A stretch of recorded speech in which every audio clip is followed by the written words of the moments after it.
India Bangladesh ആദ്യത്തെ T20 ഇന്നായിരുന്നു. ഇപ്പോഴിതാ Sanju തകർത്തടിച്ചിരിക്കുകയാണ്. ബംഗ്ലാദേശിന് India 127 റൺസിൽ എറിഞ്ഞിട്ടു. പിന്നീട് ഇന്ത്യ സെക്കൻഡ് ബാറ്റിംഗിൽ മികച്ച കളി കാഴ്ചവെച്ചു. സഞ്ജുവിനെ ഇന്ന് ഓപ്പണിംഗിലാണ് ഇന്ത്യ ഇറക്കിയിട്ടുണ്ടായിരുന്നത്. സഞ്ജുവും അഭിഷേക് ശർമ്മയുമാണ് ഇന്നിംഗ്സ് ഓപ്പൺ ചെയ്തത്. ഇന്ത്യക്ക് നല്ലൊരു തുടക്കമായിരുന്നു ഇന്ന് ലഭിച്ചത്. അപ്പോൾ ഇന്നത്തെ കളിയെ പറ്റിയാണ് നമ്മൾ ഈ ഒരു വീഡിയോയിൽ പറയുന്നത്. ഇത്തരം ക്രിക്കറ്റ് ന്യൂസിന് വേണ്ടി ഈ ചാനൽ മറക്കാതെ സബ്സ്ക്രൈബ് ചെയ്യൂ. ബംഗ്ലാദേശ് ഇന്ത്യക്ക് ഒരു എതിരാളി പോലുമല്ലായിരുന്നു. ഇന്ത്യ ബംഗ്ലാദേശിനെ ഈസി ആയിട്ട് എറിഞ്ഞിട്ടു. 127 റൺസിൽ ബംഗ്ലാദേശ് ഓൾ ഔട്ടായി. അർഷദീപ് സിംഗും വരുൺ ചക്രവർത്തിയും മികച്ച ബൗളിംഗ് ആണെന്ന് കാഴ്ചവെച്ചത്. അതുപോലെ മാങ്കി യാദവും. ഇതുകൊണ്ട് തന്നെ ബംഗ്ലാദേശ് പെട്ടെന്ന് ഓൾ ഔട്ടായി. പിന്നീട് സെക്കൻഡ് ബാറ്റിങ്ങിന് ഇന്ത്യ ഇറങ്ങി.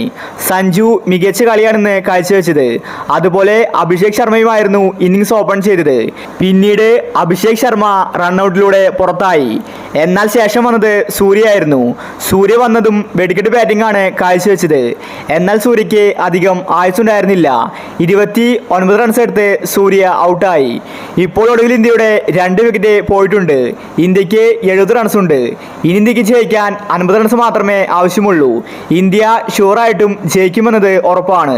ഇന്നത്തെ മാച്ചിൽ സഞ്ജു ഒരുപാട് ബൗണ്ടറികളാണ് പായിച്ചിട്ടുണ്ടായിരുന്നത്. സഞ്ജുവിന്റെ ഓരോ ഷോട്ടും ഒന്നിനൊന്ന് മികച്ചതായിരുന്നു.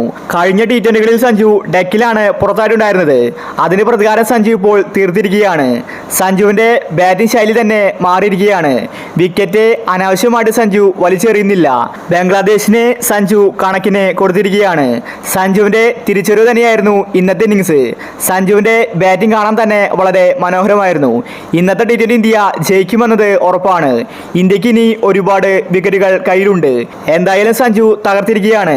അപ്പോൾ ഇത്തരം ക്രിക്കറ്റ് ന്യൂസിന് വേണ്ടി ഈ ചാനൽ മറക്കാതെ സബ്സ്ക്രൈബ് ചെയ്യൂ.